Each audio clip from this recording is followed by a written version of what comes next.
Bonjour à toutes et à tous. 1, 2, 3, ça déboîte. Une boîte, un contenu et une explication express, s'il vous plaît. Et aujourd'hui, on va parler de Yogi, ici la version gourou, en jeu pour 15 à 20 minutes de 3 à 12 joueurs dès 8 ans.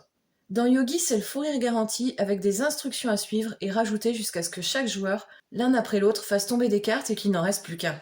Donc chaque joueur a des cartes. À son tour, chaque joueur pioche une carte, lit son instruction à haute voix et se met en position pour respecter l'instruction sans arrêter de suivre les précédentes s'il y en a déjà. Par exemple, ici, j'ai avant de piocher, faites du tambour sur un paquet de cartes. Donc je la mets là.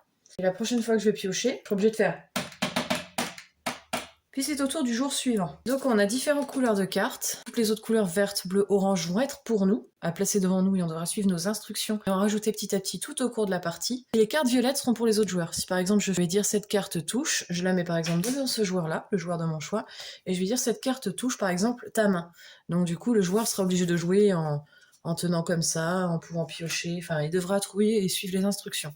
À partir du moment où on ne peut plus suivre les instructions des cartes, on est éliminé du jeu. On continue ainsi jusqu'à ce qu'il n'y ait plus aucun joueur qui soit capable de suivre les instructions, qu'il n'en reste plus qu'un. Il est possible d'utiliser des éléments pour s'aider, comme glisser la carte dans un vêtement par exemple, mais il faut obligatoirement qu'une partie de la carte reste visible. Si par exemple ici j'avais la carte sur ma main, je peux décider de la mettre ici, même si l'instruction n'est pas visible, ça marche puisqu'elle est quand même sur ma main.